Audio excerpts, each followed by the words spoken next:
Kenji sat alone in Class 1B's dorms while he fiddled with the guitar on his lap, pulling at its strings and listening to the slight crescendo with every turn of the winding key at the end of its stave. It was a slow Saturday evening after morning classes, and he wanted to spend his time being productive somehow. He quickly collected his guitar in hand after a bit of tuning before he played on its strings in succession, ensuring he was truly in tune. With every pluck of his strings, he occasionally hummed to himself as if his resonance matched that of the chords he played. For a while he had been coming up with a song to add to his DJ set, but felt he needed to be out of the box for this particular one. In other words, be himself outside of his sarcastic quips and sardonic snaps. His guitar was his sanctuary, recalling the afternoons after middle school when he would learn to play with his father. After he had trained with his older sister, of course. But you taught him the pleasure of melody and voice. It brought on a sadness whenever he recalled this, knowing that you no longer sang, let alone spoke. Kenji Kaminari sat alone on the couch of Class 1B's dorms, knowing his close friends were in the dorms opposite, either 1A or 1C. He was alone. Or so he thought before he began to strum the strings of his guitar, playing chord after chord, humming his melody that lived without lyrics. There was an uplifting feel to it, something that he rarely showed in public, or even among friends for that matter. But the sadness was instilled throughout, laced with his rhythm and attached to the essence of his own free spirit. He drowned in his play, mesmerized and consumed by it, unaware that a guest entered into the dorm's foyer, sitting by the couch as he reached the end of his work in progress. "What's that one called?" asked the newcomer while she smiled at Kenji with curious eyes. The voice caught him unaware, a little frazzled until his heart sank back into his chest upon his eyes falling on the green-haired girl. "Oh, jeez, Amy, don't sneak up on people like that," he advised with a sigh. "You're just as bad as Haru." "Is that really a bad thing?" "Please don't make me answer that," warned Kenji with a scrutinizing eye, placing his guitar beside him on the couch. "What are you doing here?" "I got bored," admitted Amy with a shrug.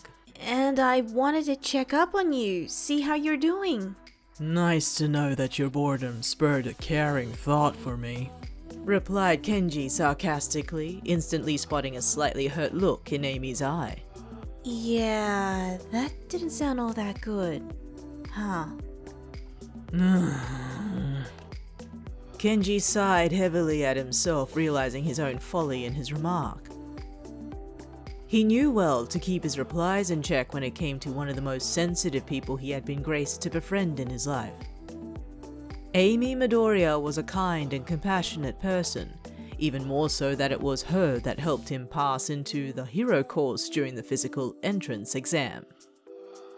Always the porcelain doll, the one that needed protecting, at least in part from everyone they knew, and the other half being the only daughter of the number one, Deku.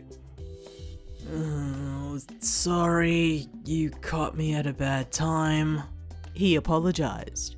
"I could come back later." "What's the problem?" he interrupted. "I'm cutting to the chase so there's no hippity hopping, unless you have some lead up to the question." Kenji eyed Amy, waiting patiently for her answer. It was a habit of hers that he and everyone else were aware of, watching her mind at work, ticking in her head on the words she contemplated. "Please don't be mad at my dad," she finally replied. "He didn't mean what he did in the exam. I spoke to Satoshi about how his first term went down with Uncle Todoroki and—" "Wait, who said I was mad at your dad?"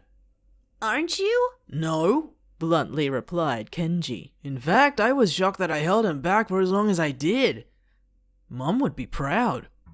He smiled to himself, recalling the first term exam and witnessing the brutal onslaught on all the hero students.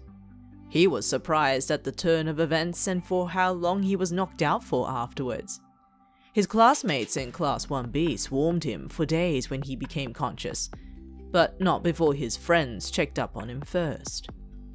So, who's mad at your dad?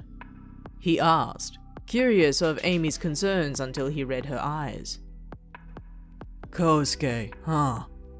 Kenji watched Amy's eyes draw away from him, staring at a spot on the hardwood floors and confirming his guess. No surprise there, he idolizes him. What do I do? Asked Amy immediately, unable to hold in her anxiousness. He hasn't said anything about it. Really? I thought he'd be thrilled seeing that we passed. Yeah, but he's been... quiet. Kenji pulled at his lips in thought. Despite him holding back the #1 pro hero, he was told that Kosuke carried him towards the escape gate while he was unconscious. He watched back the exam after he woke, filling in the blanks that he missed out on, and discovered that Kosuke single-handedly knocked Deku out long enough for him to make it to the escape gate. He also remembered the look on Kosuke's face when he regained consciousness, finding him broody and, as Amy had stated, quiet. Very unlike him. Have you thought of tying him up somewhere and forcing it out of him? Suggested Kenji thoughtfully. Kaminari? I kid! He remarked quickly to stave off Amy's anxiety. Why do you think he's mad if he hasn't said anything? Because he hasn't said anything. Reasoned Amy. He's not said a word. He hasn't even teased me for the smallest thing. Bet Haru would be thrilled to hear that. I'm serious. I know. Despite his reading nature, Kenji reeled himself back once more. It was too tempting every time when he had the opportunity to push buttons. Still, this was Amy, someone he actually revered out of all of his family friends. Well, I don't know what to tell you, but it sounds like you're doomed to face the silent wrath of Kosuke's own disappointment. Finalized Kenji with a smirk. What? Really? How do I change that? Exclaimed Amy, leaning in towards Kenji in hopes to hear more advice. You don't. He calmly responded, catching Amy off guard. I'm not as close to Kosuke as you, but I can tell the guy's hurting. He got taken down a few pegs and that can bruise someone real bad. But I have a feeling that it was out of his control. The guy's a walking signpost flashing neon lights that reads Hero Prodigy along with Aiko and Seiko, of course. And you haven't noticed how he had been trying to fly under the radar about his quirk? You... know? Slowly asked Amy, afraid to hear Kenji's answer. Please, when I was holding your dad back from pummeling him into a pulp? Yeah. Clichés as it is, give him time. He'll come around. Eventually. Maybe.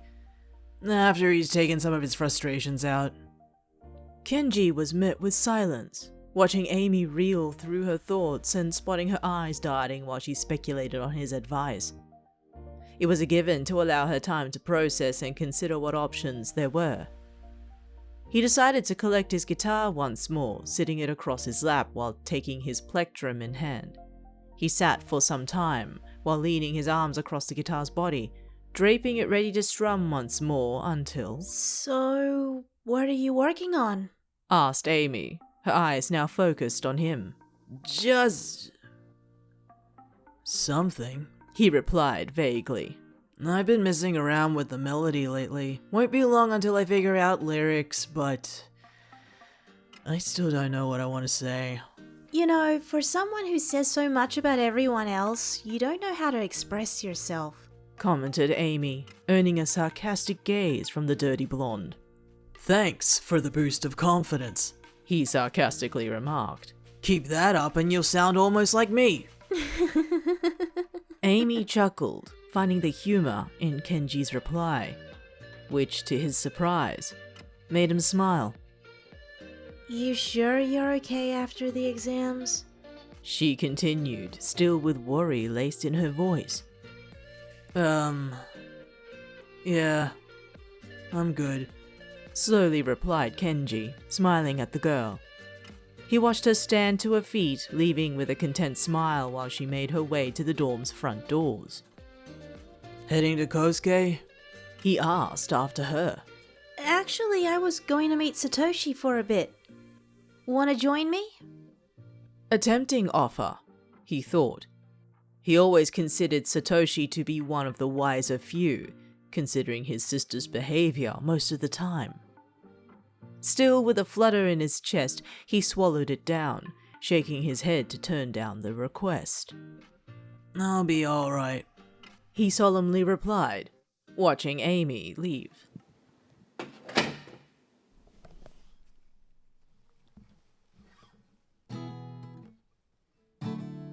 Kenji was once again alone in the dorms, strumming aimlessly on his guitar until his phone vibrated on the couch. Collecting it in his hands, he spotted the name of the call, immediately picking it up and waiting for the camera to switch on. Across his screen, he found his father and his mother by the couch at his family home, their faces taking up the space with smiles. Hey, Dad. Greeted Kenji while he held his phone up before him. Hey, kiddo. How did your exams go? Asked Kaminari with a grin. Did Midoriya give you a real hard time? Of course, he hadn't called his parents about the results, but was taken back by his father's knowledge about who he had faced in the exams. Perhaps it was passed around in conversation, seeing that his father and the number one were once classmates. At least that was what he was told, and shown. Nothing that I couldn't handle, replied Kenji with a wry smirk. Some. Glad you're okay. Your mother was worried sick when she watched the playback on screen. Wait, what? Soon you leaned into frame, your hands signaling towards the screen while you mouthed the words you wanted to say, despite no longer being able to voice them. Kenji watched as he interpreted them, smiling at them. You're not hurt, are you? He looked around the dorms, signaling to hold your thought before he maneuvered around the room, leaving his guitar by the couch. He soon made a makeshift stand for his phone, sitting it atop a pile of books on the large coffee table before he comfortably sat back on the couch, hands at the ready. No, Mom. I'm fine. Better even, he replied, signaling the words on screen. Thank goodness, or else he'll hear from me, you replied, signaling back. Hey, Kenji's fine, reassured Kaminari while he rubbed your back slowly. He's okay, and in a safe place. I mean, my exam was catastrophic, and look how I turned out. Kenji sighed, exasperated by his father's optimism. He started well, and then not so reassuring to hear that he ultimately failed his first term exam when he was a student. Although, it clicked in Kenji's mind about his father's experiences here at UA. Wait, Dad, who did you face? He asked, genuinely curious. The principal at the time. Answered Kaminari. Harsh. Are you okay? You interrupted with a flurry of your hands, catching Kenji's eye immediately. Yes, he replied with a smile. If you need to talk, you can talk to me, okay? Kenji couldn't help his smile when he looked at your worry. Learning that he had inherited your quirk came with its unusual upbringing. He appreciated the lessons, but over time your voice disappeared, unable to speak. It was years of learning sign language between himself and you, along with Kaminari, who was fascinated but also thought it best that he needed to understand. The thought crossed his mind that would explain your concern, knowing that you watched the footage that covered his first term exam and possibly how he had handled his quirk in the process. It only brought that smile. Thanks, Mom, he uttered while signaling the words with his hands. He immediately eyed his guitar, collecting it once more into his lap. I was working on something new. Since you're here, Dad, wanna jam? Sure, as long as your mom's allowed to stay, reasoned Kaminari with a grin, his large hands engulfing yours warmly. Kenji, despite his sarcastic nature, couldn't help but smile at the sight of his parents, at how Kaminari nurtured and treasured you. I think Mom would enjoy it, he agreed, picking up the plectrum once more to strum his melody.